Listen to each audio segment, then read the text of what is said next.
This is the Valley of the Beats podcast. My name is Jamaal the RX, and I got my co-host with me. What's your name, man? Motherfucking Mylez Taylor, big anomaly shit, you feel what I'm saying? Here with the Valley of the Beats, we finna get it popping, you feel me?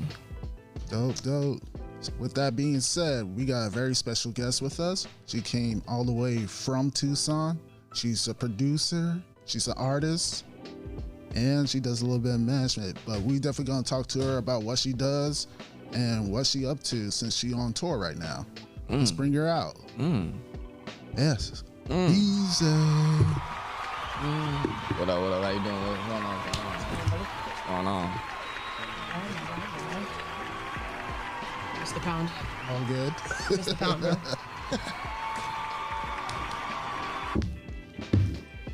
So, how you been? What's happening? I've been great, man. Been busy. Thank you for having me. No problem. We outside. Outside. Yeah. This is my first time meeting you. I see y'all already acquainted. How you doing, man? Yes. Yeah, we met. We did a beat. What was it? Actually, I mentioned before the Valley of the Beats showcase. You was out on what's it, April Fools, and we had a whole beat showcase right outside. Yes, it was hot. That's what it was. It was hot. It was warm. Yeah. Sheesh, y'all both being outside. Okay. But that's what's up. So you in the works with this producer thing, huh? Yeah, for sure. I've been producing, making beats probably since like 2009. 2009. Yeah, were you born? Yeah. Yeah, for sure. I'm 25. I ain't that young. Alright, for sure. I'm glad I got that baby face though. You know what I'm saying? Running the jeans. Okay. What kind of producer are you? Like, what do you identify yourself? I mean, mostly hip hop, I would say. A lot of my inspiration draws from kind of like what I was into like in high school when I was making beats. A lot of like the Dream influenced me. Timbaland, Mike Will made it. Okay, You feel me? okay. Kind of like pop, hip hop Yeah. kind of vibes. Do you play any like cowboy, into your whole like? Hey, sometimes I do, man. We out here in the Wild West, baby. That's so true. That's true. you gotta represent, man. Right. So yeah, sometimes I put a little country twang in my beats. Okay. Are you from the country? Are you from I'm from Tucson. Tucson, straight from Tucson. Born and Okay. raised. Is it a lot of twang out there, or is it just like Tucson people? For sure, I would say we got a little style, very heavily influenced from like Mexico and things like that. So a lot of Spanish speaking, a lot of like Latin music and stuff growing up too. Even I was in Flocorico, a little with the dresses. So I mean, And how did you get into the scene coming from Tucson? I started by showing up to events out there. They would do a thing called Pushing Buttons, which was like a monthly producer showcase. And and that's kind of how I got my start. I pulled up one time. I was following them on like Facebook or whatever, and I tapped in and was kind of like, hey, I make beats, what's up? And they invited me to this event, and it was crazy because I'd never been to something like that. Like I didn't realize that there was a pocket for people like us that were doing what we were doing, you know what I mean? And I was like, this is great, this is crazy. And yeah, I just kind of like locked in with them, showed them my stuff. They were vibing, and Okay. that's basically how I got the start there. And what year was that? That was probably about like 2015. Oh, wow. I think like the first like public beat thing I went to was about 2015. Yeah. Okay. Did you ever feel any like discrimination or like pain or whatever, being a girl as a producer? Right. I mean, I think at the beginning, like they're kind of like they look at you like, who's this girl, or like, what's this girl about to do? I did have to establish myself from the jump, which luckily my work would speak for itself. You know what I mean? Right. So I kind of like, I pretty early on just became like one of the guys, I guess, or like, you know what I mean? Like they never really saw me any different. However, I have been to some areas where they're kind of like, oh, you make beats? Like they're shocked because, I don't know, it is kind of like a boys club, I'm not gonna lie. It kind of is boys Boys Club, dog. Maybe back then when that's all they knew, but I wouldn't put it in like a football as a guys thing. You know what I'm saying? You only see guys play football, but I feel like DJs, women rock the DJ scene. Oh, for sure. Producer scenes, they rock that shit. We're getting there. We're getting there. Yeah. So like, you said you were on tour. You know what I'm saying? And you said you started. This was back in like 2009 right now, where you was starting that. So like, can you like summarize in short, like what was that journey like coming up to this point, getting on tour? For sure. Yeah, it takes a lot of work. I mean, it takes a lot of networking, meeting people. So starting off on the producer end, I made beats for years for the gang, our Attorney and T, my pops, my cousins, some other homies that were doing music. I was just kind of like making beats for them. I learned the engineering side, so I moved into audio engineering, mixing, mastering, and then from there, probably like 5 years into that, it got to a point where I was like, you know what, I'm gonna just rap on this shit. You know what I mean? And so that's kind of where my journey as like an artist or a lyricist kind of started. Was later on, like 2017, 2018 is when I was like confident enough to be like, all right, I'm gonna rap on my shit. Dope. So And then yeah, I mean, shit, practice makes perfect, dog. Just did a bunch of shows, met a lot of people. I do a monthly out in Tucson called Bar with Friends, which is a monthly showcase. It started mostly hip hop, but now we book bands, all kinds of different shit, bro. But that was a good start for me because I was able to bring other regional artists from out of town to perform at Bar with Friends, which was giving them a platform. I mean, it has a little buzz in Tucson, you know what I mean? So we would get homies from Vegas or wherever pull up, and then it's like a show swap thing, bro. It's like, all right, yeah, come rock my city, and then let me come out to Vegas or whatever when it's time to hit the road. And that's basically how I kind of built the bridges to make this tour happen. Dope. that's smart. That's cool though. It's like, hey, I'll do this show out here, you do that show out here, then we can swap. I'll let them know you come here, you let them know I'm coming here. Exactly. We'll swap. That's cool. That's cool. I Yeah. ain't never thought about that. I like how you map that lane out for yourself. It's the game, baby. That's really dope. So like as a rapper, you know what I'm saying? Like how does that conflict with being a producer, or do they go hand in hand? You know, like do you ever get tired of producing your own stuff, or like? Oh you know? yeah, all the time. Like, send me packs, y'all. No, I mean it can be taxing. You know what I mean? Being the one that, you know, you're making the instrumental, you're recording your vocals, you're mixing, you're writing, doing all of this to make a song. A lot of energy does go into that. I think as far as balance goes, I kind of move in seasons, you feel me? Like I'll go into like a producer mood where like for 2 months I'm just like pumping out beats and just like, you know, getting my catalog all fat, and then I'll go through this like writing phase where I'm just like go. I'm like getting these features off, getting these verses off, and that's kind of how I have to balance it. Or I'll be making a beat and then I'll be like, all right, I'm gonna jump on this. You know what I mean? With every intention to sell the bitch, but I'm always like, fuck it. So how do you sell your music when it comes to selling? Like, what do you do to sell your music? Because there's no more physical copies of things. There's really not. Yeah, it's tough. I use online services, essentially social media to kind of boost them. I have a lot of like personal friends that reach out to me personally that know that I'm in the game. You know, like, hey, cook me up some shit, this type beat. So that's kind of where my market is. I mean, overall, I guess like something like BeatStars would be like my most commercial tool that I use to sell beats online. So do you feel like you're a producer first? I do. Yeah, I do feel like I'm a producer first, for sure. Yeah, I can't, bro. I can't. And that's what I start. I mean, I start with the beat. You know what I mean? So, yeah, at the beginning and end of the day, I am definitely a producer first, I would say. Okay. Curious to know, like, who are some of the people that you actually produce for?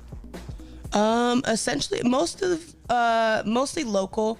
I mean, and whoever buys online, you know what I mean? So mostly like homies at home, in Tucson. And honestly, myself, like 98% to 99% of my music online, I produce front to back the entire thing. Facts. So, you know, as much as I would like to kind of buckle down and like get super serious about like one thing, like making these beat packs and like trying to get them off, it's tough when I'm also like an independent artist and I need beats, you know what I mean? So honestly, I make a lot of beats for myself, not to sound like whatever, but Nope. I feel that. kinda- As a person who produces his own thing like 24/7, I get tired of it. I heavily get tired of it. Like I tell you, like it's taxing. It's For so real. taxing. But when you're a producer and you've already established that for yourself, like this is your path, it's cool, it's okay. So like I totally understand when like Yeah. nobody wants to sit here and do this all day. Right. Right. If I'm a rap today, you come produce it. If I'm No a shit, produce, for real. you can be the rapper, okay? So like with that being said, how is your cultural background or anything in general that influences your culture influenced your music and your pathway? For sure. I mean, I was always raised around music. Like my dad had like tapes and CDs, you know what I mean? Ranging from all different genres. Like we had some like Eagles, we had Fleetwood Mac, he had Jodeci. I mean, like all over the place with it. So I think a lot of my creative like drive kind of stems from that shit, like just being around it since being a kid, you know what I mean, and like always having that appreciation for melodies and drum patterns and shit. Like that's just kind of like what it is for me. Favorite thing to play with on the instrumental? I know some people got good with melodies, some people are crazy with drums, instruments. Like what's your favorite thing to like dabble with? Like for me it's drums. If I'm on You the percussion guy? Yeah, I feel that. I feel that. I do like drums. I personally like melodies. I think I almost start every beat with the melody or whatever it is. Like if I'm slicing up a loop or a sample, that's usually what I start with. Like keys. I started playing keyboard like self-taught at a very young age, so I've always kind of like started there, or maybe even like a funky little bass line. You feel me? Yeah. If I ever start with percussion, bro, it's like a hi-hat snare, like that's me trying to start with some drums. You feel me? Any preference between hip hop versus trap? Which one weighs the scale for you? I don't have a preference, honestly. I think hip hop, like boom bap shit, is easier to make, personally, just because it's very kind of like repetitive, you know what I mean? Whereas now we have evolved to this really synthy, futuristic sound in trap and like real like saturated 808s and like, you know what I mean? So it's a little more difficult to nail those kind of beats. I kind of prefer that like futuristic sound though. I use a lot of synths, a lot of like 808s in my shit, kind of, you know. What's what I mean? a saturated 8? I've heard that before. What do y'all feel like is a saturated 808? I feel like a saturated 808 is just one that like resonates. I mean, you can get that like boom, but then you got like put a little reverb on that bad boy. You feel me? Like So it's not a bad thing. it's not a bad thing. Okay. It fills. I mean, it fills the space of like the beat, I guess, the sound. Okay, I feel what you're saying. 'Cause, you say something's oversaturated or something saturated, sounds like, oh, it's too much of that. Too much, like when you don't ring out the mop and start mopping. Yeah, you know what I'm saying? I've done that a couple times. It did not end well. And I used to walk around barefooted. I'm saying it takes forever to dry. You feel me? And the same with making a beat, bro. You can over wet that bitch and then you're struggling to try to compress things and get those levels right. And so yeah, that's kind of what like saturation. What's it like having your family be behind you? Like I know you said you travel with your dad. Yeah. It's beautiful. I mean, I have an amazing family. My man holds me down, supports me through all of this. Shout out to your man. Yeah. For real. So it's nice. I mean, I got my pops on the road right now. It's rewarding to know that people believe in me enough to want to be behind me in this shit and support me. You know what I mean? Do you think people could do it without like that big of a support system? Do you think people could do it by themselves if they only got like one or two friends? Yeah, I mean, absolutely. I think people can. It's lonely though. It's tough, bro. Like trying to be the one guy. You know what I mean? Like it's like I can call somebody and be like, hey, like I need help with whatever it is that I need help with on this music journey. Like whether that's helping me with some merch or like, whatever it is, financial support in some situations. Like it's helpful and solid to have a team or, you know what I mean? At least a partner besides you that has like that similar vision and that drive to get this shit popping. Right. With that being said, what's your goal in the next 5 or 10 years? Ooh, I don't know. I guess I haven't thought that far ahead. I mean, I love traveling. I love touring. I would love to land like a performance slot on like a big festival or something. You know what I mean? And shit. Yeah, I'm some with you. shit like that. You know what I mean? Like, yeah, and nothing even crazy, just some light work. Shit, bitch, I'll open. But I'll get that bitch jumping. 10 minutes is all we need. That's it. Just give me a little, minutes. just a tip, bro. Just a little piece. But I would say just growing the whole entity behind it, the label, the team. Just keep these dreams going, bro. But yeah, I would love to land like a festival. That'd be ideal for me, for my career, I would say. Any festival in specific? Like me, I'm going for Coachella. Coachella's right fire. No, Coachella for sure. The Rolling Loud, is that what it is? Rolling Loud? That one would be fire. Had it just now too. Yep. There's tons of them. I would be down for like a smaller scale one.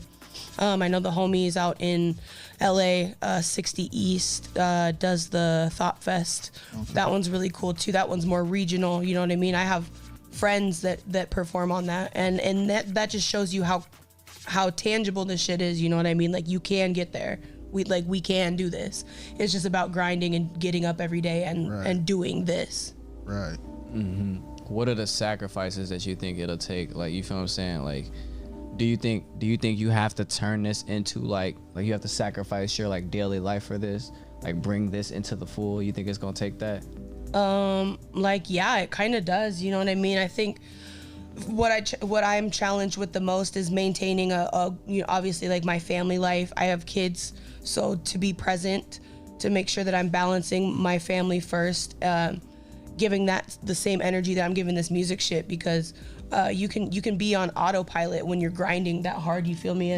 And you don't realize that you're like emotionally unavailable to motherfuckers around you, and it gets hard to try to balance that. So it does kind of consume, your entire life. You do have to focus on it, but just like anything you're great at, I mean, LeBron lives, breathes basketball, you know what I mean, every day. So it's a passion for it, and you just got to keep going, bro. And one more question, and then after this, I want to hear where all this passion went into. Like, I want to hear, like, physically in the form, yes sir, with all you just told me, what that sounds like, because that's your journey. So my last question would actually be a request. Is there anything you could give to young aspiring girls out there who aspire to be DJs, producers, artists, things that they're told they shouldn't be or should not do because it's not feasible? You're a girl, they'll use you, they'll all types of shit. Just like, what would you tell those young girls out there? I mean, keep grinding, sis. Do it. There are snakes, though. I mean, there are wolves out here that do want to use you and hurt you, especially because being a woman, we're more vulnerable in some situations.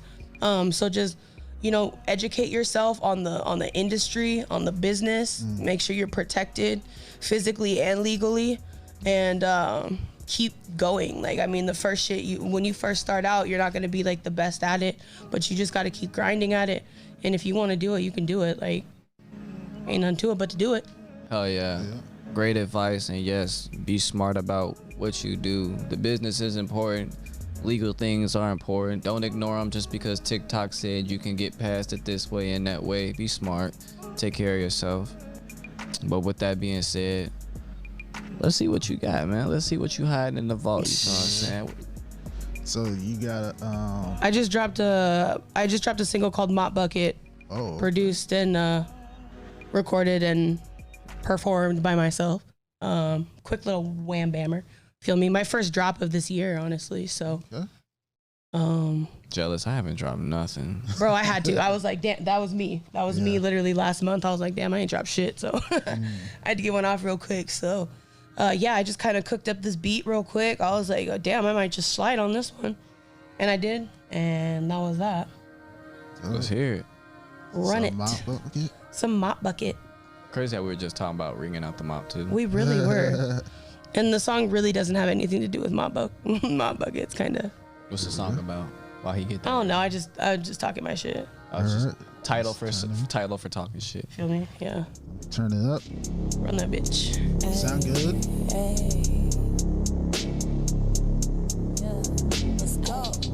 Let's This my type of beat right here. This is my type of beat right here. Feel me? Yeah.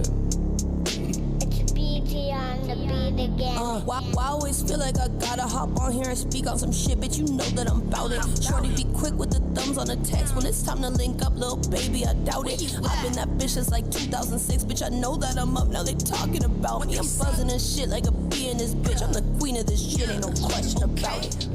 I get the bag and I dip. Ayy, just get off on my tip.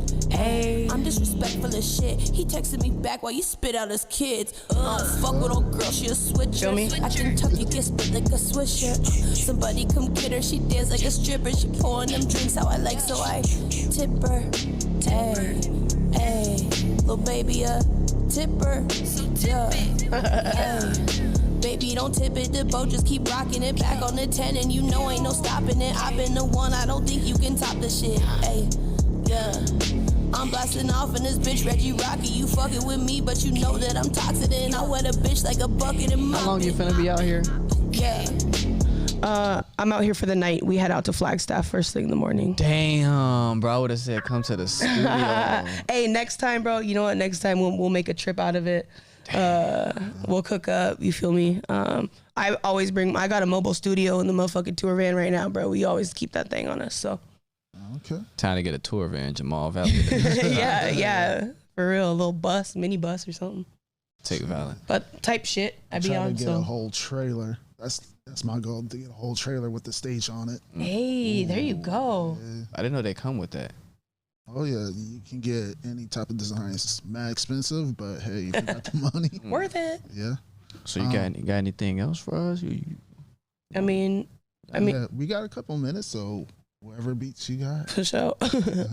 Okay, well, I mean, I guess I can be a little bit all over with my music. I have more like, I got like sad boy shit. I got lover boy shit. I got some more hard shit. I mean, what do you guys got? Some pop shit. Show us what you want the world to know about you. Shit, that's okay. That's a lot of pressure, dog. You got me. You already got me sweating in the studio. Now you want me to try to come out here and show the world what I got. You can put on. You can run that. Hey, as I genre tell right there. all Cap is guests, cool. Cap. when you sitting in this chair, you are the fucking greatest of the fucking world. You know why? Because only the greatest can sit in this chair. Feel me? This one is very Tucson inspired with the like Mexican horns and shit. This shit makes me want to put on cowboy boots. This one is a feature with my brother 80 and Cray, man. Shout out to Cray. Shout out. Man, I just took a cap, now I'm tripping on visuals. The damage I'm doing to these motherfuckers is critical. Better pay me residuals, I don't wanna get physical. They been sleeping on me, man, it's typical. Facebook rapper, they stereotypical. I don't need likes, the payment is digital. I don't need likes, the smoking on gas got me stumbling syllables. Never impressed cause they never original. So it's like this cowboy. Are cowboys like a Mexican thing or are they like a white thing too? Or like all around? Tucson is Mexican cowboys. Purple like Grimace's birthday, baby, I want you in the worst way. We barter each other, collateral damage. I'm fucking on him and I'm speaking in Spanish like venom. Me papi said, come to me, daddy. You slide in the DMs outside of the Addy. He feeling fun cause he just bought the Addy. Yeah, I gotta go cause this bitch bought it at me. These hating hoes comical shit got me laughing. Don't whisper me shit cause I know that you capping, man. I swear to God, they all say that they rapping, but these niggas trash like aluminum rapping, man. What can I say, boy? I just got the magic, but all of that drama and shit, you could have it.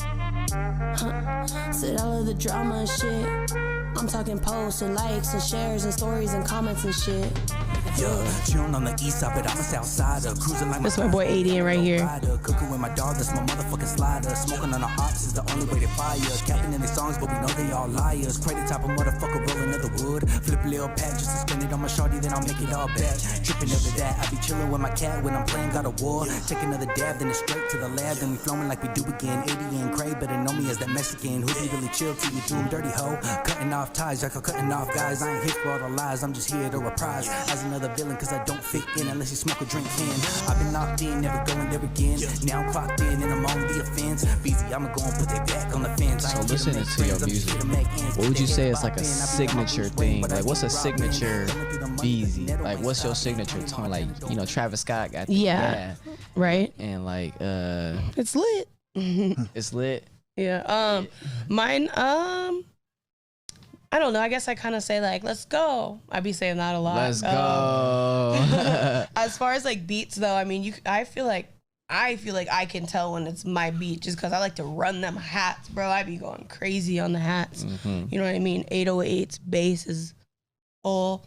And just like kind of like on some wavy shit. I be on some wavy shit sometimes. So if somebody, let's say if I took a pool of beats and like beats you forgot you made, right? And we threw them in a pool with a bunch of other beats and we played them in order, do you think you could see which ones were yours? For sure. I'd be like, oh yeah, this is definitely a Beezy beat. Yeah, I think I do have a sound. Probably because I use a lot of the same fucking drum packs and sounds and shit. I'd be favoring shit. I'd be like, I have a little favorites folder of my favorite bass, my favorite hi-hat. I don't give a fuck. Are there any beats out there that you wish you created? Oh, dude, yeah, like all the time. Have you heard of Sickick? Producer? Yeah. No. He's fire. He's like a producer and DJ, but he does a lot of like flips, bro. He did this one Madonna flip with 070 Shake, and it's just like fucking crazy. And it's just like one of those things where it's like, it's so simple, but it's so hard. And it's like, how did I not think of that first? So I'd be like that all the time. I'd be hearing shit like, and it'll be a banger. And I'm like, too easy, bro. Like, why?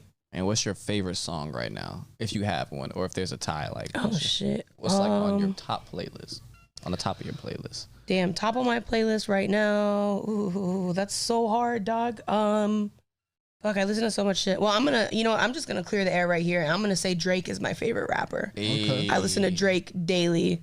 Drake is the best rapper in my opinion. I'm sorry. No, I'm not sorry. I mean, that's your opinion. That's my opinion. So I do bump a lot of Drake. But probably right now, shit.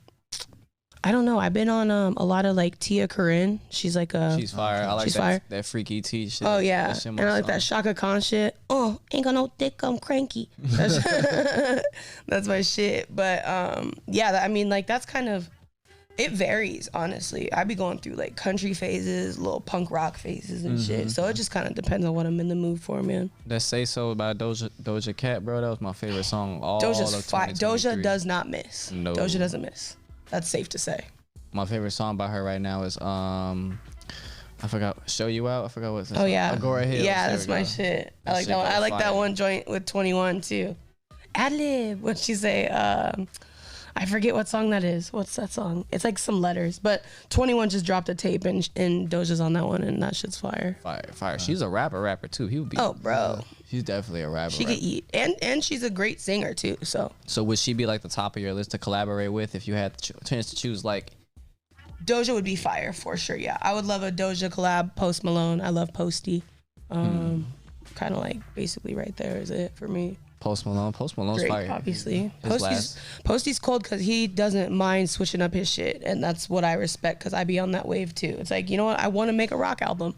I'm going to make a rock album. Fire too. He didn't curse in it. He blurted it out. I was like, what? Where's the dirty version? He was like, nah. Right. Yeah, no. And that was a very solid, move for him. Possibilities are endless when you keep your shit clean. So Post and Doja, if you're looking at this, hook up with Beezy. Tap in. With that being said, we're going to end on this note. Is there anybody that you want to shout out? Absolutely. I want to shout out to everybody involved in this podcast today, Valley of the Beats, all the homies behind the scenes over here. Thank you guys for your time. My boy Jamaal, obviously. But also I want to shout out the team, man. Arturney and T from Tucson, Arizona, holding it down, holding me up. RTMG. Everybody else at home, man, the entire city of Tucson, Arizona, baby, we out here, we active, we holding it down for Arizona. Outside. Way up. I feel like that's it. And like my mom, hi mom, she'll be mad if I don't say hi to my mom. Hey, Miss Beezy. Literally. And where can they find your work? You can find me everywhere. Just search I guess no, you can't search S.Beezy because goddamn Soulja Boy comes up now. So annoying, right? But if you look up OMG S.Beezy, all letters, it'll take you to all my links, man. You can Google my shit. As far as social media goes, I'm only on Instagram. Tap in with me at OMG S.Beezy. Someone with the cowboy hat type shit. And yeah, we out here, man. Outside. All right. We're going to go to break and there'll be messages at the break. So we're out. Thank you for coming, BC. Thank you for having me, guys.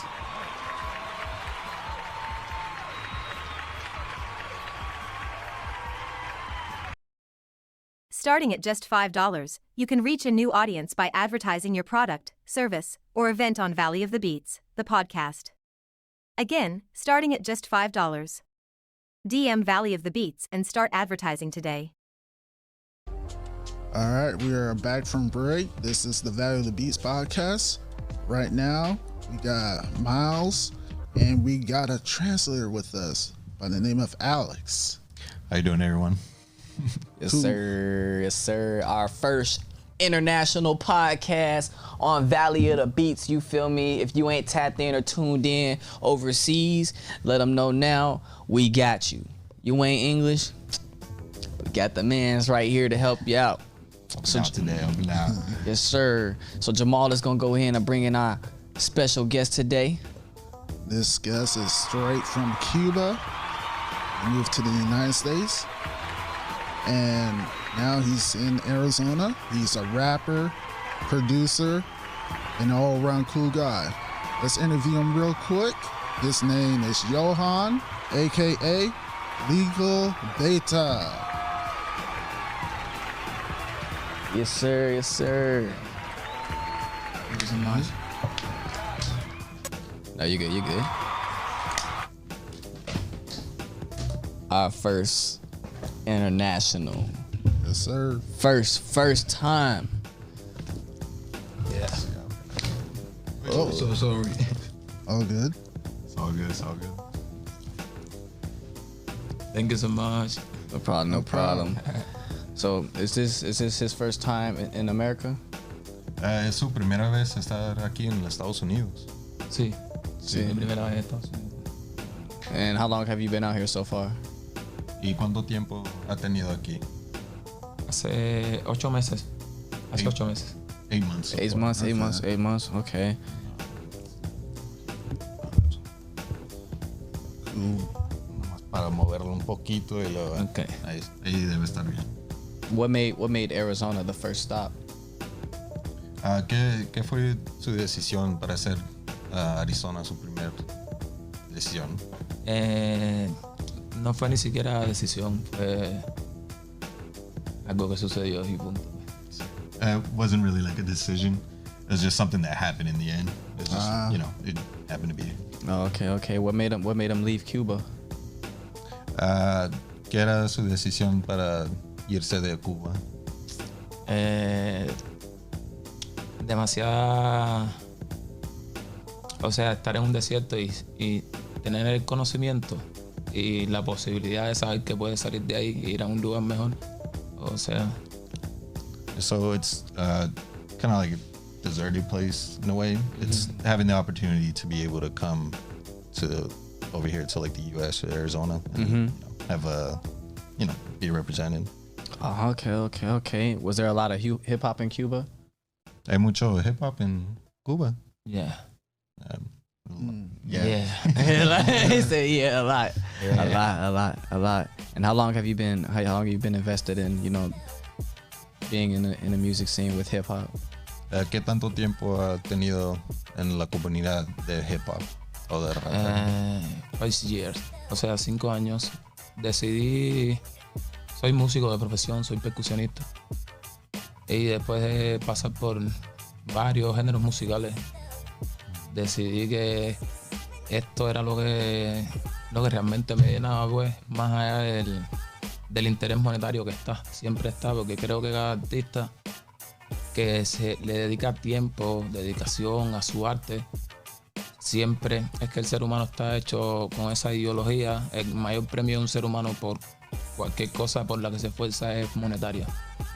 O sea. Yeah, so being in it 5 years pretty much, and then having like different styles that he's been exposed to, but that hip hop ended up being the one that he really liked the most, and so again, wanted the opportunity to be able to showcase, I guess. Okay, so who were like his major influences as far as hip hop? Did you hear anything in America that was a major hip hop influence? If not, what were his major hip hop influences in Cuba? ¿Qué fue sus influencias mayores allá para que sea de hip hop? Influencia de allá de Cuba. Not not influence like from Cuba. You mean like, you mean from like America? Those both. If there's any, both. Sí, puede ser de cualquiera. Puede ser de. Puede ser de aquí de Estados Unidos o puede ser de allá de Cuba. O sea, de cualquier. De Estados Unidos, de hip hop como tal. Lo que más me llamó la atención no fue el flow ni tal así, sino la manera en la que Jay-Z dedicó una vida a modificar un negocio. A modificar un negocio que a su vez era una cultura y un modo de vida. O sea, hizo de lo que más le gusta hacer un business. O sea, un gran negocio. Eso fue lo que más me impactó de este lado. Y en Cuba hay una agrupación que se llama Orichas, que fue lo que me hizo entender que yo siendo cubano podía hacer hip hop. So, okay. So like being involved in it, there was like a bit of like influence of like doing business, and it kind of captured his attention. So then being around that, dijo que era, o sea, dijiste de negocios allá, pero luego después era la cultura. No, de lo que me llamó la atención de la cultura, de una parte, primeramente fue Jay-Z con su estilo y su vuelta, como digo yo. Pero cuando comienzas a investigar, a fijarte, disculpa, a fijarte en el artista y demás cosas, te das cuenta que no es solamente un rapper, es un businessman.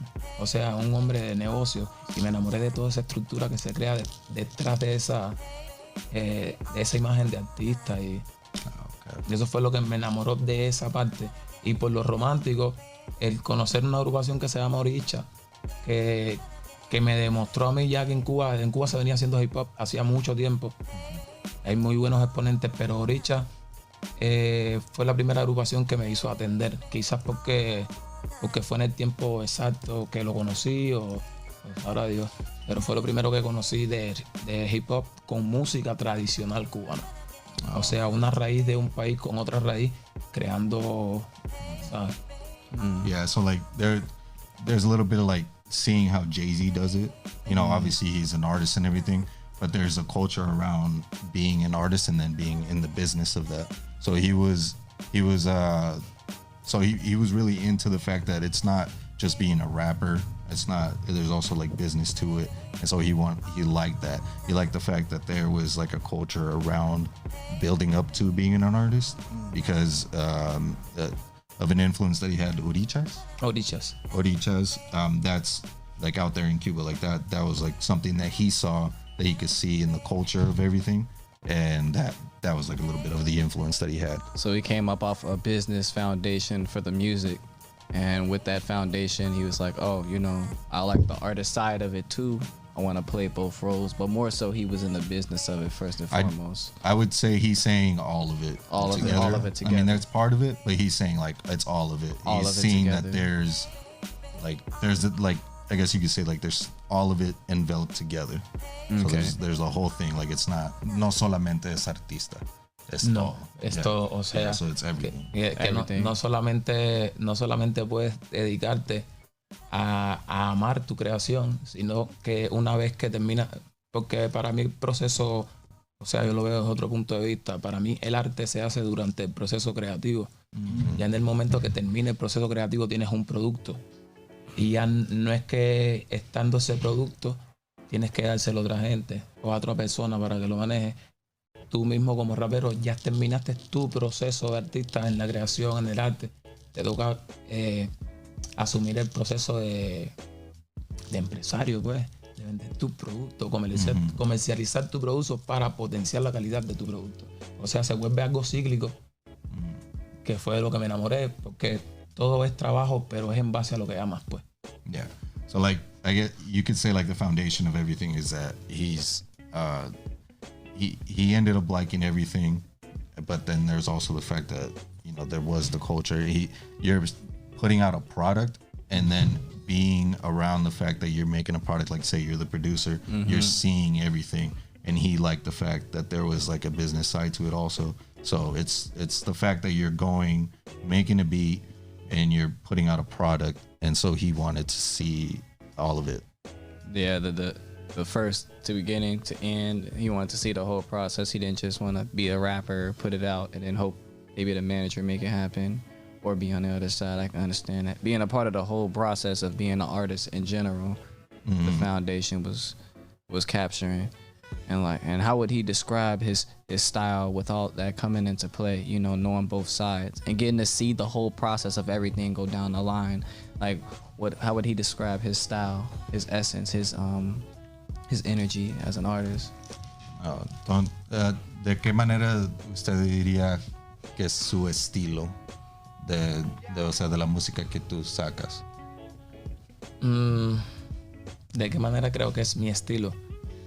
Creo que se han ido incorporando a medida, paso de la carrera, se han ido incorporando muchísimas influencias, o sea, que han ido regenerando, por así decirlo, mutando, por así decirlo, y se ha creado algo propio que quizás se parece a alguien, se parece a algo, pero siempre es propio porque tiene una definición y un concepto, aunque lo puedan ver parecido o similar a algo distinto, tanto a nivel sonoro como a nivel tímbrico vocal y al nivel de trabajar rítmicamente el flow, pues creo que es algo distinto a lo que está sucediendo actualmente, pues. Okay. So yeah, like when he's putting out music, you know, there's also the fact that there's some similarities to something that, you know, you may put out, but it's the little details that he likes, like being able to distinct that. So like he's making music, but there's also the little differences, and so yeah, so it's the little details that he likes. So essentially, his style or his peak of interest when it comes to art is making something. I forgot what the word is. Something obscure, something different than, you know, something that people could pick apart. You know what I'm saying? He gives people an experience, and they can kind of pick up on it and like, oh yeah, this is his sound. That's what I'm more so making from that. Okay, I like that. And what kind of impact does he hope to have here, being in? Because, you know, he's in a new culture now. He's in America, you know. So now it's a new type of culture that he has to have a reach to. And there are, not to say there are not, you know, people here, but like, what kind of impact does he hope to make here? So, or in Arizona, you know, either one. Ya estando aquí en Arizona, ¿qué tipo de impacto usted quiere hacer para decir que tú estás aquí y estás influenciando una parte de la cultura aquí en Arizona? Okay. Bueno, prácticamente tiene que ser en Arizona porque fue donde la vida me trajo y donde decidí tener mis asientos, pues.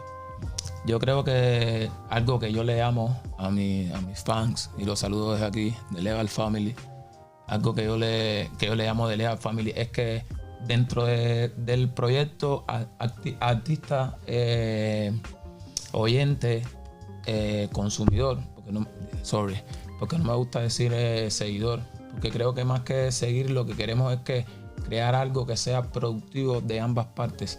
La música es una herramienta educativa y dentro de toda esa sátira y todo ese tipo de lenguaje que se está tratando ahora, y hay que estar actual, hay que estar update, tratar de llevar un mensaje que no se entienda, mensaje que el artista en estos momentos tiene la oportunidad de explicar que no es por ese camino, que es por este. Pero también el artista busca monetizar, ¿cierto? Entonces, hagamos que nuestros fans, nuestra familia, esas personas que nos dan de comer. O sea, yo soy bien pro al futuro. ¿Y quién dice si una canción logra generar millones de dólares? Que tú le des a cada uno de tus fans, de las personas que te siguen, que te ayudan con la música, darles un 0.5% de la canción que ellos te consumen, del contenido que ellos consumen, de lo que tú buscas que ellos consumen. No solo que se identifiquen culturalmente, ni darle de las dos, porque son necesarias para la vida. Los cultes mentalmente, los traes a un flow de que aunque yo luzca de una manera, soy otra, pienso de otra, pero a eso lo traes también que siendo así puedes crecer económicamente, que cuando llegas al 99,9% de las cosas el dinero sigue siendo el mayor premio, pues. Okay. So Arizona just happened to be where, you know, he just ended up, and I don't know if it was fully a decision, but in terms of you know, for the music, there is an aspect of the fact that you want to monetize like the, you know, you want to monetize the music, I guess you could say. You know, he's looking into the future and he's understanding that there is like, you know, kind of the way to go about it. But he understands that like if you're saying, you know, you're putting out whatever that 90%, like, you know, there's something of that 1% of fans listening, and then they're getting involved, and then they're having an influence to what he wants to make as well. You know, there's still like a, you know, kind of the influence to the fact that there are people that are going to be listening, and then they're going to be able to like get involved into like the music. He wants to make something relatable at the end of the day and profit from it. I totally understand that. He wants to, for those who not understanding, you know what I'm saying, even if it feels like he deterred from my question, understand his impact is to his fans. He wants his fans to feel like they can relate, you know. He don't want to just, he want to monetize from it, but you know, he also wants his impact to be to you. When y'all listen to his music, he wants y'all to feel like y'all can still dance, y'all can still sing, or whatever, regardless of what culture or what background you from. He wants you to be able to relate and feel the groove of his music, and that's essentially what an artist is supposed to be. And that's cool as fuck. The fact that this guy is not even from here, not even a part of our language barrier, and is still coming here to celebrate the same thing we do, that we do all this for. It's a wonderful thing. It's beautiful. Yes, beautiful. Sir. That is a beautiful answer. I love that. So I got a question. So I want to know, how did you meet your wife? Like, since she's a rapper as well, did you produce for her? And that's how you guys met? Quiere saber cómo conoció a su esposa, porque usted es productor también. Productor. Productor, perdón. Productor, y entonces la conoció de haciendo música para ella también. No, nos conocimos en un festival de rap que se hizo en Cienfuegos hace 5 años atrás, pues. Ahí coincidimos, cantamos el mismo día, coincidimos y pues comenzamos la relación, y a partir de ahí yo comencé a como... Yo me convertí en productor musical por necesidad, ¿sabes? O sea, creo que todo el progreso en mi carrera ha ido siendo por necesidad. A medida que he ido necesitando algo, me he ido interesando en ese algo y lo he ido puliendo hasta donde he podido, pues. Pero por necesidad sentí que su calidad como en sí estaba siendo poco explotada a nivel musical. Okay. So they ended up meeting at a festival, and they actually sang together. So then you know, he was just mentioning the fact that, you know, he's a producer himself out of necessity, right. You know, because he just out of necessity, you know, being able to do that. And so they got together, and you know, for the most part, like, they got together, they made the music, and yeah. So essentially they came together out of a common interest, and they were like, hey, you know, we could take this a little step further, you feel me saying? Chata, you know, to the bedroom, and boom, boom. You know what I'm saying? See, you know what I'm saying? So, all right, that's cool. That's what's up, though. Like, that's what's up, though. That's what's up, though. Like, that's a beautiful thing. Like, can you ask him, what is the culture like in Cuba for like music? What is the music culture like in Cuba? Like in general, or like I mean, he's only been out here for 9 months, right? Yeah, for like 8 months, like roughly. So he hasn't seen like, so I guess he hasn't really seen, like, you know what I'm saying, everything. Okay, I guess more question: what does he hope to experience out here as an artist? What is he in America? Not in Arizona, in America. What does he hope to experience? Whether it be a concert, being an artist, right? Like yeah. Okay. ¿Qué esperas de ver, ¿qué esperas ver aquí o qué quieres de experiencia? No siendo nomás en Arizona, o sea, todo Estados Unidos. ¿Qué quieres ver usted como conciertos o quieres conocer más gente, productores? Todo es siempre soy tan repetitivo porque quiero que se me entienda bien. Todo este proceso de la carrera de un artista necesita más de buenas amistades, de buenos contactos que de dinero, pues. Entonces todo contacto que aporte la crítica, hay críticas destructivas que son demasiado constructivas, hay críticas constructivas que realmente no son constructivas. O sea, todo contacto para mí es súper bienvenido. Yo súper agradezco esta oportunidad. Nosotros llevamos 8 meses aquí trabajando fuerte y no habíamos tenido ningún contacto realmente con la comunidad que estamos buscando, pues. Y el que nos hayan permitido llegar hasta aquí es para mí súper importante. Todos los contactos son buenos. Yo traigo un proyecto bien interesante que le puse de Legal Family porque quiero crear ese concepto de vivamos todos de lo mismo que amamos, pues.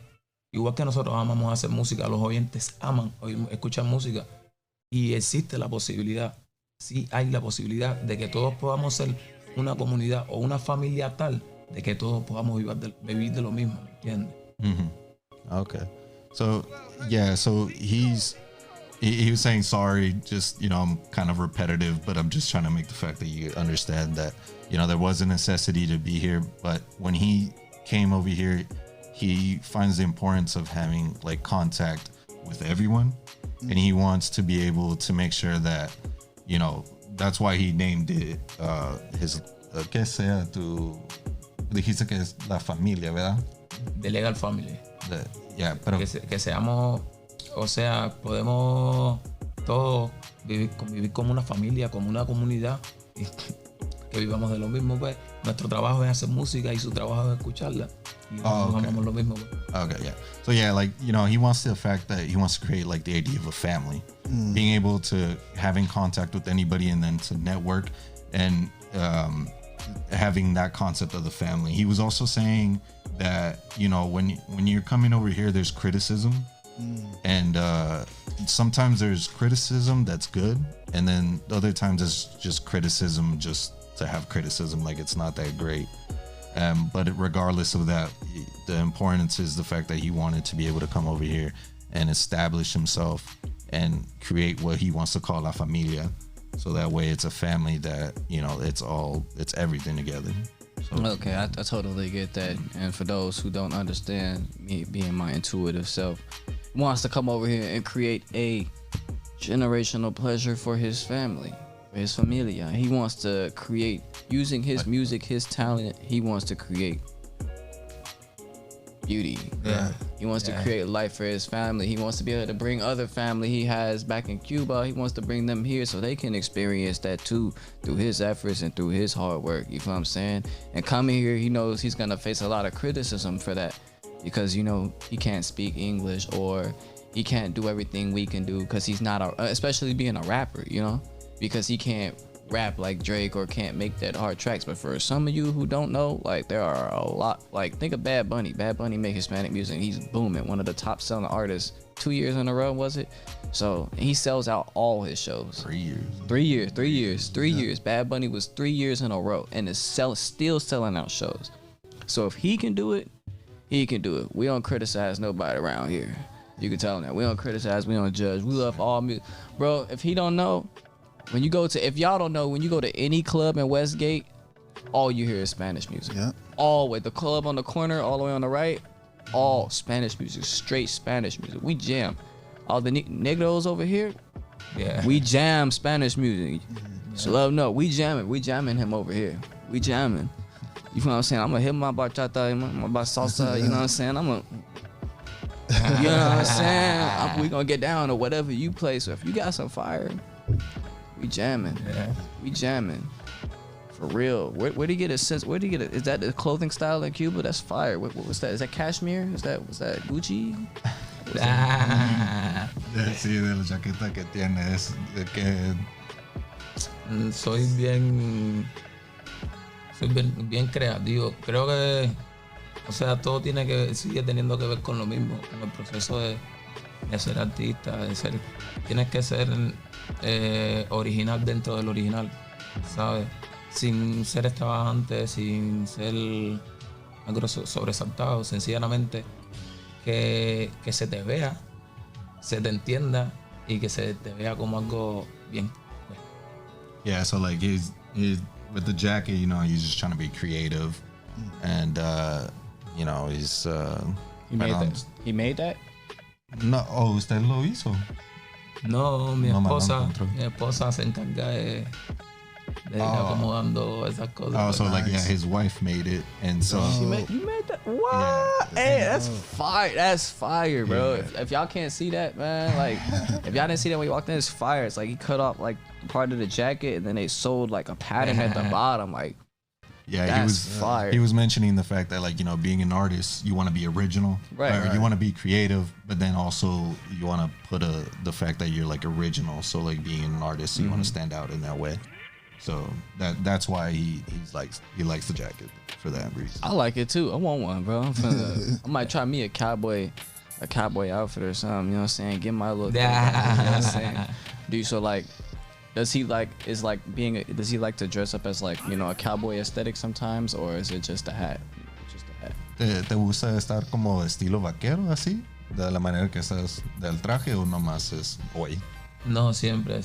Yeah, all the Creo que All the time. algo que tiene que ver con la migración, Oh, a pasar por México, y también tiene que ver con la cultura que más o menos nosotros en Cuba, nosotros en Cuba crecimos todos viendo películas del oeste y ese tipo de cosas.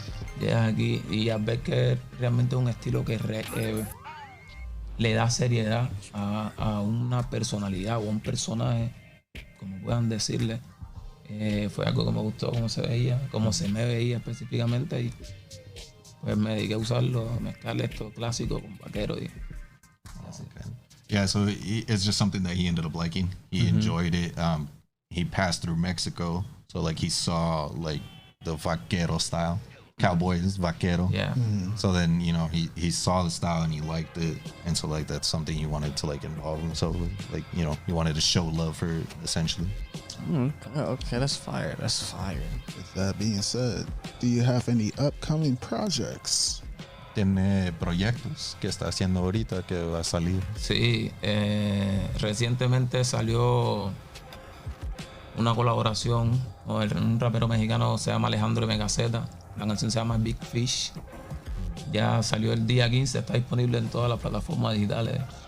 Para que lo busquen ahí, Leas Beta en todas las plataformas digitales, Leas Beta oficial en todas las... O sea, Leas Beta en todas las plataformas digitales, Leas Beta oficial en todas las redes sociales. Ahí no. Oh, okay. So yeah, he's coming up with a project of a guy named Alejandro something, but it was Big Fish. Alejandro Megaceta. Alejandro, pues no sé el Okay. apellido.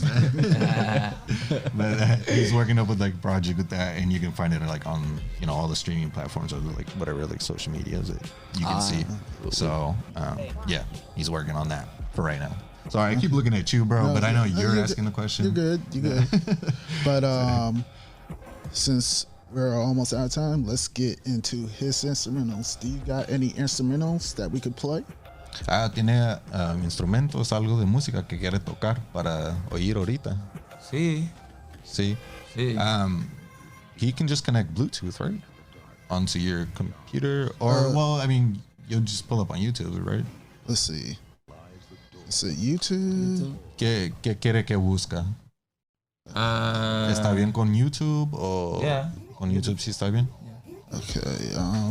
What should I look for? Creo que escucharla, reproducirla de YouTube no desmonetiza los canales ni dan problema. Pues Big Fish Big Fish es lo que acaba de salir recientemente el día 15. yeah, he said that one he just like recently released. Oh, okay. So that's the one that he was talking about with the other artists. Okay. Let's play that. Let me turn down the music real quick. Yeah, I was gonna mention.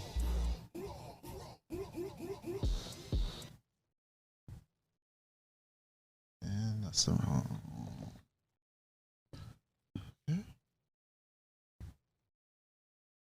Tú no querías de mi fucking rap, ahora aguanta la presión, Forche. Confundiste matemática con una clase de español o inglés. Domino cualquier estilo, confundiste la aguja con el hilo. No give me fuck, my man.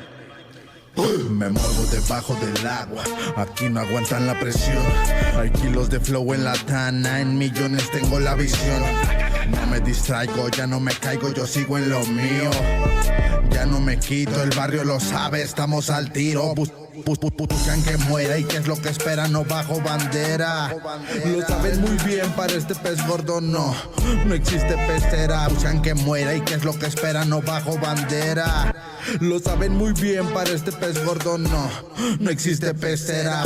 Tú no querías de mi fucking rap, tú no querías de mi fucking. Ahora aguanta la presión, cabrón, ahora aguanta la presión. Tú no querías de mi fucking rap. Legal, yo soy el pegote en esta vuelta. Tú no querías de mi fucking rap, ahora aguanta la presión, cabrón. Tú no querías de mi fucking rap, ahora aguanta la presión, cabrón. Tú no querías de mi fucking rap, ahora aguanta la presión, cabrón. Tú no querías de mi fucking rap. Yo soy el pegote de morro traigo pensamientos extraños, me gusta subir la temperatura. A los 8 años ya me preguntaba ¿qué tú quieres ser yo el de dónde? Así era como respondía ante esa pregunta que me hace la jefa. Tengo la ruta pa' millón, cabrón. Pues voy a trabajar la cosecha, aprovecha, prende la mecha. Estas son palabras que no se desechan. Rimas que arriban a más satisfecha. Anda, prepara, bona tu cosecha. Elegante semblante, estudiante del arte constante. Vocales y consonantes. Antes de que te arranques, dale, corre a ponerte los guantes. Tú no querías de mi fucking rap, ahora aguanta la presión, cabrón. Tú no querías de mi fucking rap, ahora aguanta la presión, cabrón. Tú no querías de mi fucking rap, ahora aguanta la presión, cabrón. Tú no querías de mi fucking rap. Tú no querías de mi fucking rap, tú no querías de mi fucking. Ahora aguanta la presión, cabrón, ahora aguanta la presión. Tú no querías de mi fucking rap. Legal, yo soy el pegote en esta vuelta. Tú no querías de mi fucking rap, ahora aguanta la presión, cabrón. Tú no querías de mi fucking rap. Yo soy el pegote en esta vuelta. Tú no querías de mi fucking rap, ahora aguanta la presión, cabrón. Tú no querías de mi fucking rap.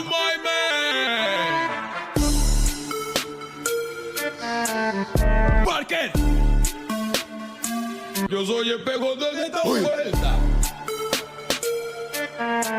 La ruta. Y vuela ahora. ¡Pum!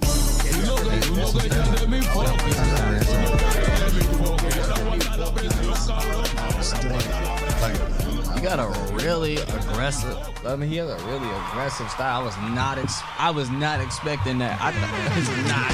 Sí, dice que tiene un estilo muy agresivo. Yeah. No estaba esperando eso. Like, I was not like I thought he was the guy with like the lighter voice. He said, "No, I'm the guy with the deeper voice." I'm like, what? Sí, no era el primer voz, el otro voz más hondo, ¿verdad? Eres mexicano. Alejandro era el de la voz. Oh, so yeah, he was the lighter voice. Yo soy quien comienza, después él entra y después hacemos un intercambio en el coro y después entro de nuevo. Okay, yeah, so that lighter voice that you were mentioning, yeah, it's actually him, okay. And then Alejandro is the deeper voice. Ah, okay, because I'm about to say that would have been totally unexpected. Yeah, dice que no estaba esperando, pensó que era usted. That was fire though. I like that. I like that style. I like it's kind of like a drill, a Cuban drill, like. Oh, you know what I'm saying? Like, I think I heard him say that when he came in, it was kind of like a drill music. Sí, el estilo drill. De ese tipo de música, dice como si fuera de cubano.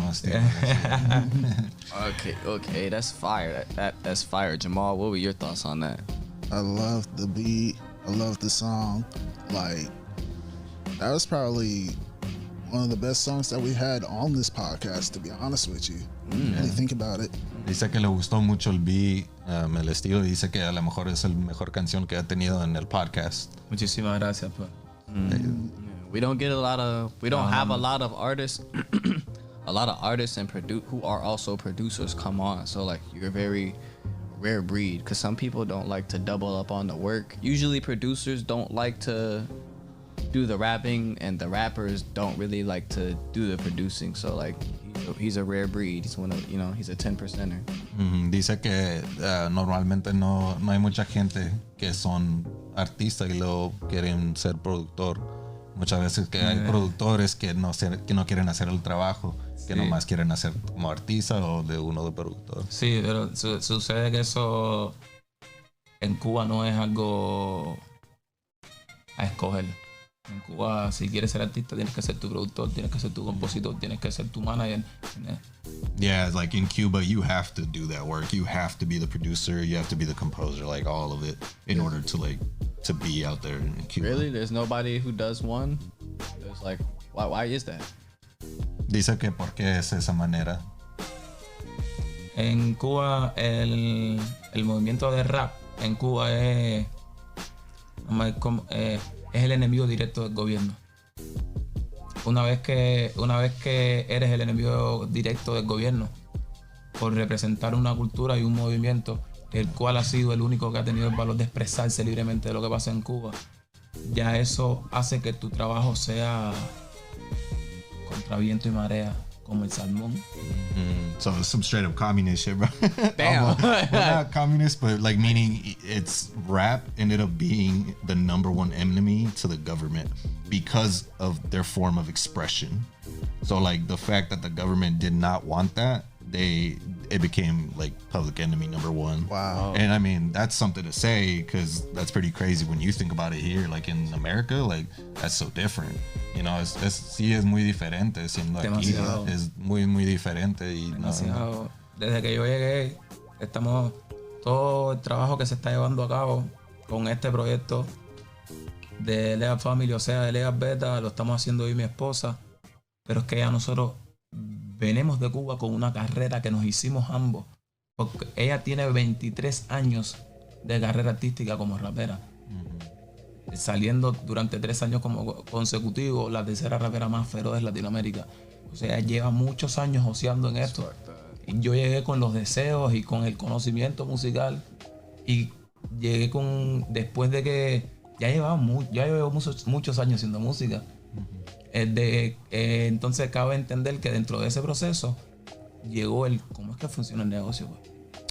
Okay, sí. Y me comienzo a adentrar ahí, y ahí es donde comienza a venir la necesidad del producto musical, de quién graba, de quién edita, de quién la foto. Y entonces hicimos un equipo. So it's pretty strict out there, huh? So yeah, like came around full circle. Basically everything he was mentioning, like, you know, that's why he got together with his wife to make like that project, like La Familia, in order to, you know, to make that happen, to make that dream happen. And then that's where it came around that you have to be the business aspect of it. You have to be the producer. You got to be able to compose. There's nobody out there to help you. Nobody. Yeah. So like that, you know, the way I see it, man, like he wants to come along and he wants to put out some good vibes. Like he wants to really like showcase them and show love. That's what I'm getting. Yeah. Para mí, cuando oyendo usted hablar, oigo que quieres enseñar amor, o sea, es la felicidad de la música. Es la idea. Creo que nuestro principal concepto dentro de nuestro trabajo es utilizar la música como herramienta educativa. No existe nadie en el planeta que no le guste la música. Significa que con la música tú puedes hacer que las personas desaprendan y hacer que las personas aprendan. O sea, ojalá todos luchemos con un objetivo claro, pues, y dediquemos la música a educar. No siempre porque tu canción hable de armas, hable de sexo, hable de palabras cíclicamente fuertes, está hablando en mal punto. Sencillamente tienes que prestar atención. Estamos en la temporada de los millennials, ¿sabes? Esta gente piensa distinto y esta gente se educan conociendo lo que no sabíamos nosotros cuando nos educaron. O sea, a nosotros nos educaron escondiéndonos hablar de sexo, escondiéndonos hablar porque es del siglo que venimos nosotros. Pero los millennials aprenden, se están educando conociendo qué cosa es sexo, conociendo qué cosas. Entonces hay que buscar la manera como artistas, como creadores, de buscar la sátira y de llevarle el mensaje, llevarlo en el idioma que ellos lo consumen, pero el mensaje correcto. Porque recuerda que siempre tendemos que estar educando es la base, y por eso es que a este proyecto de familia traigo eso, pero siempre hablándole de vamos a estar feliz, pero en en el 360, económicamente, humanamente, espiritualmente, vamos a estar sanos mentalmente, ¿sabes? Es mi concepto, pues, por eso es que la música es nuestra herramienta educativa. Vamos a traer lo que nosotros creemos a la mesa, pues, nuestra parte del juego, porque sí, el juego siempre tiene que cambiar. Yeah, so he's mentioning the fact that, you know, like, you're making music, you're having an opportunity to educate, you know, those, like, you know, that's part of the influence that he wants to put out, to be able to educate. And, you know, with millennials, like, you know, it's, you hear the fact that, like, over here that you can talk about sex, you can sing about sex, you can be, you know, sing about something else. That at the end of the day, you know, there's a type of education that you can put out there. And that's why he wanted to create that whole project of La Familia. You know, again, you know, wanted to make sure that, you know, stayed focused on what he wants to be able to put out there. And, you know, there's an aspect of the educating that you can put out there. Being able to teach people, man, that's a wonderful thing. We don't got a lot of that over here. People wanting to teach and whatnot. No, not people who be wanting to, you know, reflect off their words and making sure they actually have a positive impact. So that's a beautiful thing, man. This podcast was beautiful, man. This was wonderful. Being able to have somebody from a different culture vibe, from a different, like, a whole language barrier again. Yes. It's crazy. You know what I'm saying? Like, this was unexpected. It was a wonderful thing, and we do appreciate having you today. We appreciate it. Appreciate. Gracias. Muchísimas gracias. Thank you so much. Gracias por la oportunidad. Muchísimas gracias a ustedes por prestarme su plataforma, pues, para traer y exponer mi concepto, mi visión de cómo puede funcionar, de cómo se puede reestructurar. Creo que lo que realmente no tiene valor es el tiempo, ¿sabes? Y ese tiempo que nuestros oyentes, nuestros listeners, nuestros streams, nuestros números, como lo llamen, el tiempo que nos dedican, nosotros tenemos todo el derecho, para no llamarlo deber, tenemos todo el derecho de retribuírselo, ¿sabes? Y no solo se retribuye con comentarios en Instagram, con grupos en WhatsApp, ¿sabes? Porque también son personas que están en su tiempo de atender a su familia y su bienestar, están dedicando a reproducir tu música, a entender tu mensaje, a escuchar lo que tú estás trayendo a la mesa, pero también a ayudarte económicamente. Yeah. ¿Sabes? So, yeah, there's a lot there too. So, yeah, you know, he's extremely grateful for the opportunity. You know, thanks again, obviously, and, you know, he wants to make sure that he emphasizes that fact of the education part. You know, there's listeners, there's the streams, and, you know, there's always that aspect of the social media. Right. But, you know, he doesn't want to forget that, you know, there's a one-on-one part of it too, you know. So, like, you know, being able to, like, show that listener someone who can, like, relate to him for the most part.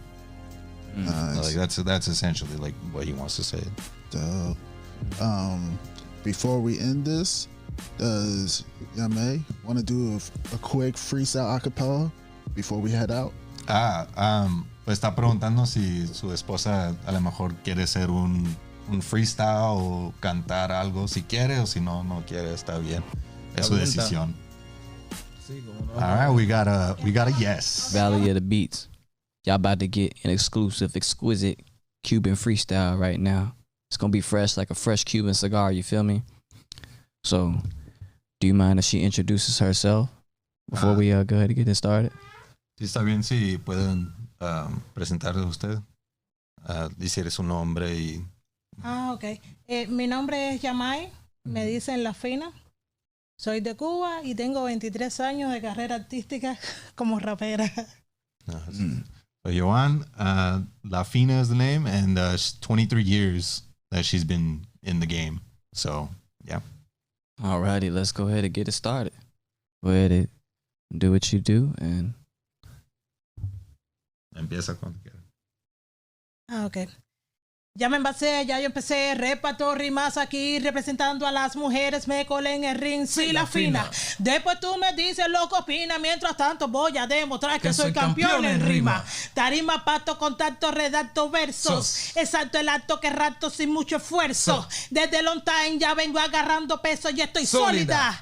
Como concreto y por eso ya me senté, escribí, grabé cuando en ti pensé y mira la bomba que solté.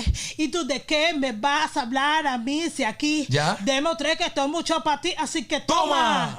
Vengo a calentar la zona, razona. Somos distintas personas, presiona. A ver cómo te funciona, ya son unos cuantos años y sigo invicta en la lona. Anda. Hey, that shit was fire. That was cool as fuck. Fire. Bro, had the fact that you had him in the background too doing the ad-lib, that shit was fire. Hey, bro, if you got somebody out here supporting and showing love like that, that is fire. That was fire. That was beautiful. Dude, really appreciate you coming out here and doing that. That was fire. Thank you so much. Thank you so much. With that being said, ladies and gentlemen, we are going to be bringing this beautiful podcast to a close. Today we had two wonderful, wonderful guests come on and do some great things for us. Joan, right? Joan? Yeah. And Dama, La Fina. So Joan and La Fina came over here, gave us a great damn show, a great great deal of information, especially about on their background, on their dreams, their aspirations, well, his. So again, we really do appreciate you guys for coming on. And this is Valley of the Beats, closing out.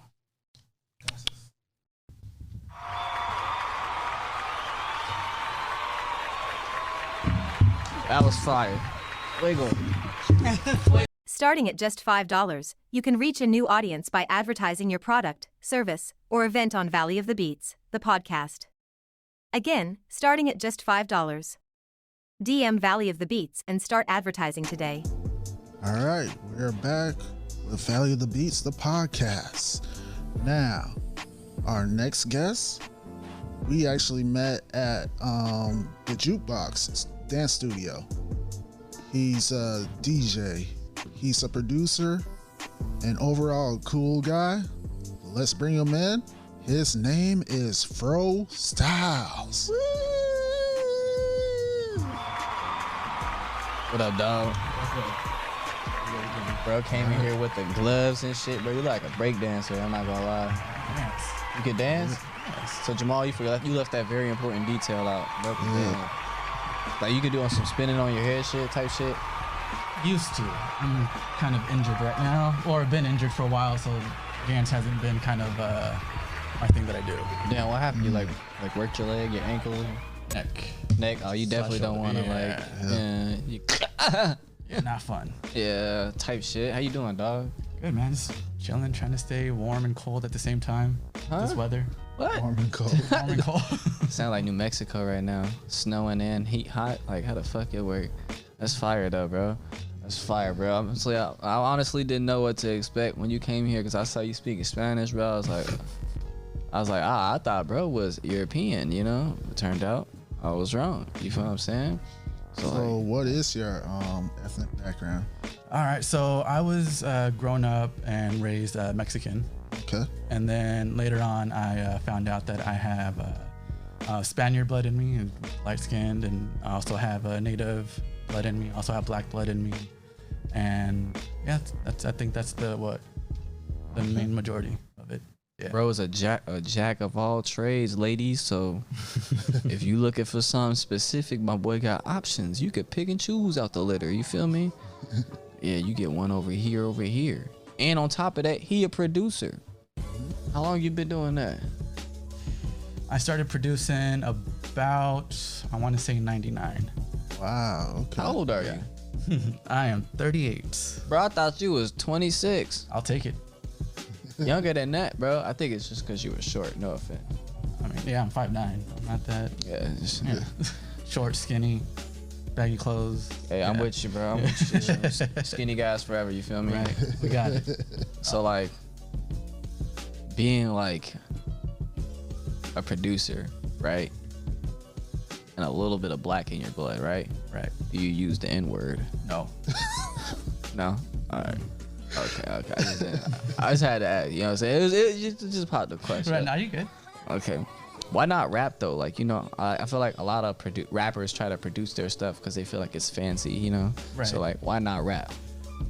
I've noticed since a kid, I've always felt better being like towards like the background of certain like scenarios. Like in school, I was in band, so I was percussionist. We were always in the back. I started DJing in the back, dancers, back. So everything that I did, I felt comfortable in that, where people appreciated what I did, but I wasn't the main front, and that's what I liked. So producing was like a glove, like it just felt natural to get into that. Cool. And yeah, I've never been good with words. I feel the same way, because it's like, you know, I have a speech impediment, and then on top of that, what? Yeah. I got a speech impediment, and then I'm also introverted, so I wasn't really good at speaking at all. So when I introduced myself to people, like, music was my way of speaking to people. Showing my, you know, art style is my way of speaking to people. So I understand. Yeah. I didn't know that. Do you have like epilepsy or something? Like, not that I know of. Not that I know of. I just wanted to make sure. We got a lot of lights around here. You feel me? So like, do you feel like you're an introvert? I know you said you like to play like the background character. So are you like introverted in that sense, or do you still like to be out there and like? I feel like I have my moments where like I'm 80% of the time an introvert, but then as a dancer with my friends that I hang out with, like we just act a fool and go, like I can be in front of a classroom, talk to people. I've done workshops where I'm in front of a bunch of people. I'm comfortable talking, but for some reason when it comes to, I guess, speaking my mind and just, you know, writing flows, it just. So what comes first for you, dancing or music? Or are they like hand in hand? You love them both equally? I believe so. I started first dancing, but my dad's a musician, so it kind of went hand in hand. And it depends on the phase in my life, where there was like 2 or 3 or 4 years where dance was like taking over everything, and I didn't really produce any music. But then there's right now a time where I'm not dancing as much, but production and DJing is my main thing. So it depends on what my body. Did you ever have any like expectations from your parents as a musician, or was it like always just like love, support, hey, do what you want type thing? They have a love, support on do what you love, but you know, make sure you have a good job. Yeah. You would have thought otherwise. Having a dad who's a musician, you would have thought he'd be like, all right, make sure you do it like this. Hey, don't press that button. Don't put the kick right there. That's not music. That's ruckus. You know. Yeah, he's all in Spanish though, not in English. But no, yeah, he plays the accordion, so he's more of a performer. He didn't really get into like the whole recording or making like that background. That I kind of just started on my own thing. The whole digital era of life, you know what I'm saying? Okay, I feel that. And like, where does your background come from musically then, if not from like your family or social surroundings? All right, so the hip hop side of it comes from my brother.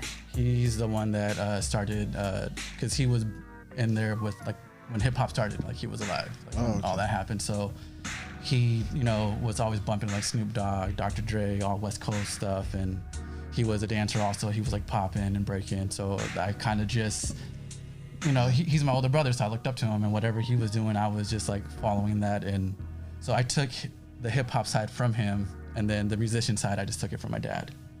Okay. That's fire. My man's got multi-background, talented lifestyles with him. Ladies, you got to pick of the litter. Like I said, look, multiple ethnicities. He can dance. He can well, he can't rap, but you know he could still make beats and beat it down for you.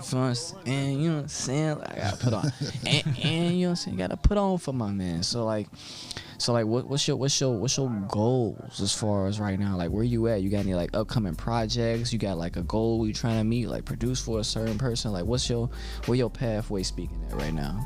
So last year, about a few months ago, I just dropped an album. It's all over all the streaming platforms, and it's just an instrumental album slash like remix. That's pretty much what I put out. It's just instrumental albums for dancers or for anyone that just wants to kind of just have a nice groove in the background. What was the question again? Just like where your head. Like, right. Gotcha. Yeah. So when it comes down to music, I just love to produce, and I mainly make music for myself. Like whatever I make, I do it for myself, and I enjoy it. And the fact that other people like to do it is awesome. The fact that people come up to me like, hey, can you teach me how to make music? I love teaching. I love giving back to the community. So if anything, just giving back to the community is my main goal. Producing for anyone specific, if it's someone cool, fine. If not, I'm okay. Like I just love making music. Like that's just my passion. Like I can be broke on the street and I'll still be making music somehow. I ain't gonna lie, that's true. Like we crackheads, bro. Like artists are crackheads. We'll find a way. Like I don't got my laptop broke, but I'm still finding a way. Like right, we got a desk, we got hands, we could. Oh God, we got YouTube, right? We got some BandLab. If y'all don't use that on your phone, you know what I'm saying. Speaking of DAWs, what DAW do you use? And we gonna judge you for what you use. Just let you know. I won't. So what I make music on, where I just built my structure, is I use the machine, which is a part of Native Instruments, and I have the drum pad, the MK3. That's where I first start my beat, and then once I'm done with all the sounds I want to add, I throw it onto Pro Tools and make it an actual song where I spread everything out, take instruments out, put them in, add effects, maybe add more sounds if I hear it later. And so it's almost like it turns into almost a whole nother song sometimes. I used to have one, and I sold it. So I was like, this shit don't work. I just didn't know what the fuck I was doing. But if machine Native Instruments, bro, that's like the original. Like we finna break shit down on a pad. That's actually where like motherfuckers started making beats originally on them type of like. They made like the original drum machines and shit like that. So like those are fucking fire. But you know what I'm saying? Do you play them by like hand, or do you go in and like you like digitally like put them in the right place? I usually like to play. I mainly like to play everything out. Not all at the same time. Like I'll do like the kick and snare, and then I'll add the hi-hats after. Then I'll add, the percussion or I'm not like those finger drummers that can play everything all at once. I do everything separate. I do sometimes click here and there for certain sounds, but it's again, I'm a percussionist. I grew up in that drum background, so I like to play everything out. Yeah. Percussion team, you know what I'm saying? And with that being said, let's actually play some of your beats. But before we do that, is there any people that you want to shout out real quick? You know what? Yeah, I have 4 people I would like to shout, or 5. I mean, there's a lot of people. Yeah. But my brother, he supported me a lot, and he bought me my turntables, my mixer, and like really like supported me that way in the beginning, where he's like, yeah, whatever you need, just let me know, I got you. So big ups to my brother. And then 4 of like my really good friends, Leia, Ray, Edgar, and Adrian. Edgar and Adrian, they supported me from like when I first started making music. So when I sucked, they were, supported me, thought I was dope. I'm like, nah, I'm not. I'm just putting loops together. Like it's not that great. And then Leia and Ray for just believing, like, yo, you should, put your stuff out there, like promote your music. I'm like, oh, really? Okay, cool. So if it wasn't for them, I would just be making music at home and just only for me. Shout out to them for sure. Shout out to Ray and Leia. Leia, Edgar, Adrian, and Adrian, and my brother. And his brother, R.I.P. No, he's not. He's still here, man. Cause Cause you kept saying like was, has Sorry. been, past Like- tense sound like he did, you know. Well, because like he helped out a lot. Now I do everything my own. So. He said, That's why. My bad. I ain't. It's all good. Knock on wood. Yeah, I ain't not yet, trying man. Not yet. All right, let's get into these beats. Any beat in particular? You can play that first one. That first one, for some reason, is like one of the most played on Spotify. Ooh, okay. I uploaded beats on Spotify. Then I took them out so I didn't get sued. Let's turn it up. I might get sued with this one. You might. Read and write poetry because it's cute.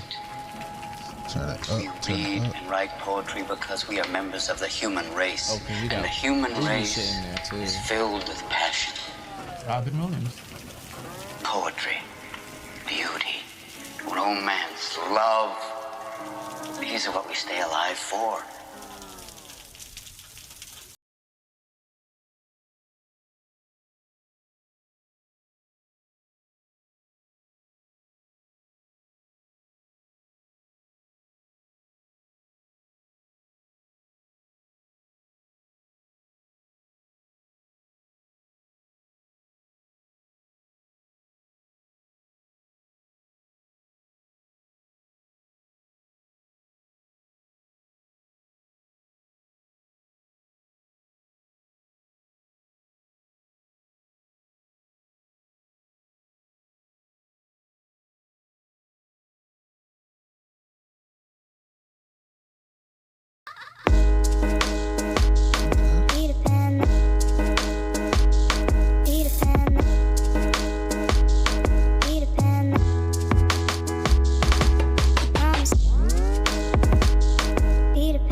Beats are crazy.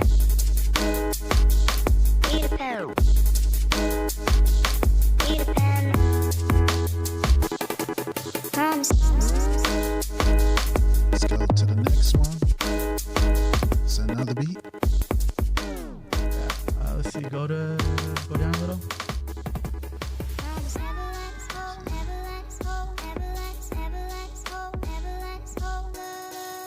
I guess we can do the. Did it? Yeah, the number 9. Okay. Yeah.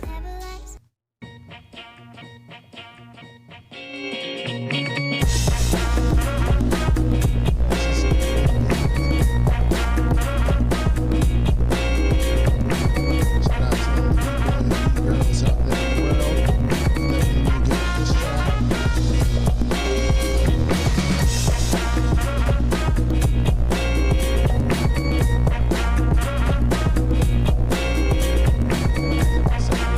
Doing like a spin on my head right now.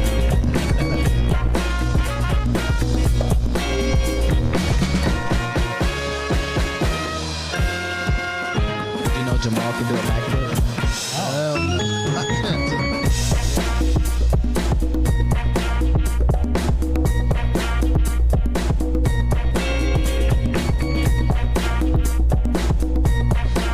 Can you spin on? Or can you do that shit though? You can't do it like so. Like if you weren't injured, could you? So you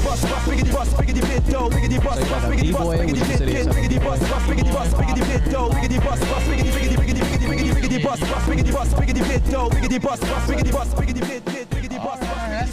Let's That's for real. Let's do one more. All right. And where can they find you? Find your work? Excuse me. So they can. I have a website, FroStyles.com. I have all my music there, and I also have merchandise on there if they want to find me there. On Instagram is at FroStyles. I'm on all streaming platforms on iTunes, Spotify, Tidal, Napster. The fact that that's still a thing. That's the first time I heard somebody say Tidal. Find me on Tidal. On YouTube, your TikToks and all that fun stuff. FroStyles, yeah. Dope. And which track should I choose? And then we'll head out. Let's do Ghostin', number 6. Okay. Yeah. Let's turn it up.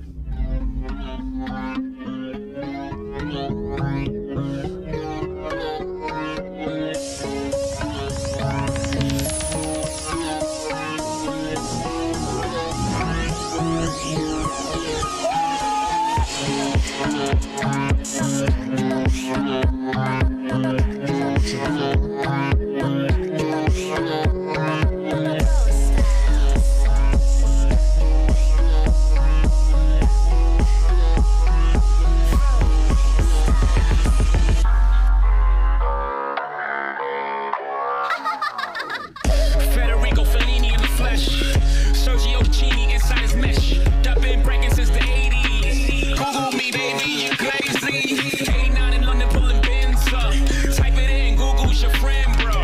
14-year drug dealer and still counting. Who deserves a medal of freedom is my accountant. He been hula hooping through loopholes, working round shit. IRS should have had the townhouses surrounded. Thanks to the lawyers, I marbled the foyer, I tore the floor up, yeah. That's what the koi fish. We been down in the oysters. I walked through the garage, it's like multiple choices. I told him pull the Royce up. I'm getting ghosts. I'm hearing noises. I think it's the boys, but I've been making the Deutsch. We got storefronts, we got employee stubs. We've been opening studios and 40/40s up. The paper trail is gorgeous. Cases we bury some before it's moved out. I wasn't expecting that, but that was dope. That was hard. Yeah. He ain't gonna find you. Don't worry. That man ain't worried about it. That man somewhere using fuck it money. Right. I hope he finds it and sues me, because at least that means he's listening to me. Yeah. True. You'll get big off of it. Or let's say they don't make it public. Be like, we're gonna sue you under the table, all right? Oh, right. Nah. They can do that stuff, I can't know. they? Yeah, they can. They can, huh? And then if you talk about it, they'll sue you again. So then, yeah. Look, we ain't gotta kill you, bro. We can make your life miserable.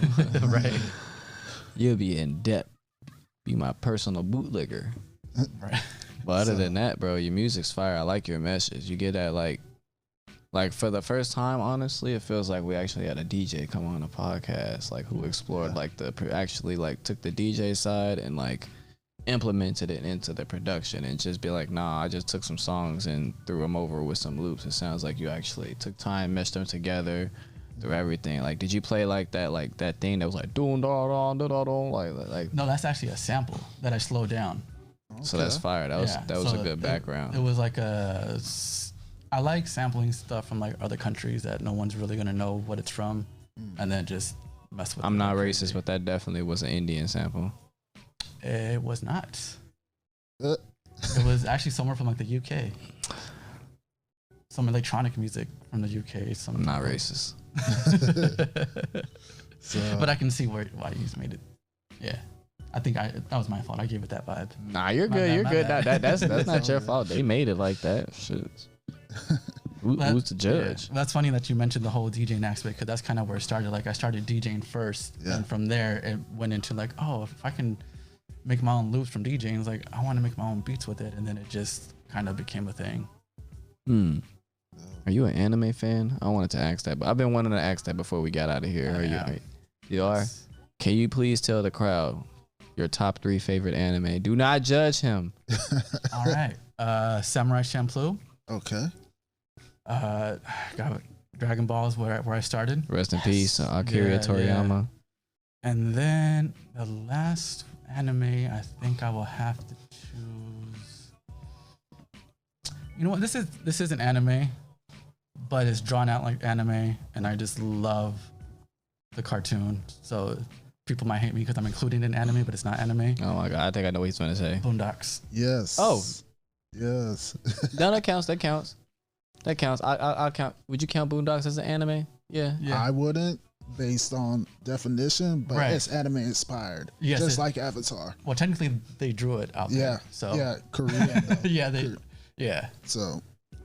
Alrighty. I like that. All right. So Samurai Champloo, Dragon Ball, and Boondocks. And once again, I do want to say condolences to the family and to all the fans out there. Rest in peace to Akira Toriyama. He was like one of the most phenomenal anime creators in the fucking world. Like he definitely inspired a lot of the shit we do. A lot. Like this man wearing like Japanese clothes and stuff like that. I don't think if it wasn't for Dragon Ball, we would not have the influence or the desire to do that, because we wouldn't care for the Japanese culture. So if you look at the back of the shirt, the logo, it's influenced by. So I took the jukebox logo and made it. I was influenced by Dragon Ball. So practical, because Goku always wore a symbol based on the saga he was in. Teacher, student, and then the last one I think he wore because he realized he was his own teacher at that point. So like. Again, rest in peace, condolences to that. And other than that, we do appreciate you coming out here today. Definitely appreciate you coming through. You definitely gave us some FroStyles. I can feel like I see why you chose FroStyles. FroStyles is kind of like a breakdancer name if you think about it. Yeah, well, so that's where my name came from. So really quick history on the name. So when I moved out here to the Phoenix area, I joined a group called Foot Clan. And they're the ones that coined Fro. They coined that name for me, Fro. Okay. And then they would always add like something to it. They'd be like, oh, Fronomics or Frotron, or they would always add some type of ending to it. And so I wanted to add like my own and make it like an actual thing. So it came from the word freestyle. I took the word free out and then put Fro and then FroStyles. Okay. That's fucking fire. You heard it first, origin story right there. Yeah. I wish I had a cool breakdancer name. Just fucking Mylez. Nothing wrong with Mylez, man. Fuck that guy, man. With that being said, that's the end of the podcast. I want to thank you, FroStyles, for coming out. Thank you for having me. I appreciate this is my first interview, so thank you guys for. Hell yeah! Problem. Just know whenever you sit in this chair, and to all who future will to come, whenever you sit in this chair, you are the fucking greatest. Cause we only had the greatest in our chair. I don't give a fuck if Tupac not here. I don't give a fuck if Drake not sitting here. They not fucking sitting here for a fucking reason. Is it cause we can't afford them? Maybe, but you know what? At the end of the day, you're sitting right here. So you are the GOAT today. Today, you are the center of attention. You are the most powerful. You are the all-being, my friend. Thank you. Like, is there anybody or anything you would like to say to the people before we head out? Anywhere we can find you on social media, anything? Yeah, once again, Instagram, FroStyles, all one word. Or again, my website, FroStyles.com. Yeah, just... if you ever have any questions about anything music related, art related, dance related, DJing related, I'm always here to help anyone out. I'm always here to lend a hand. I love building the community here in Arizona. It's especially the dance world with the music world and the DJ world. It's so much bigger than what people realize. Yeah. And other states, like, they can't mess with us. You heard it. And with that said, we out. Yeah. Peace. Mylez Taylor, Jamaal RX, Valley of the fucking Beats. I'm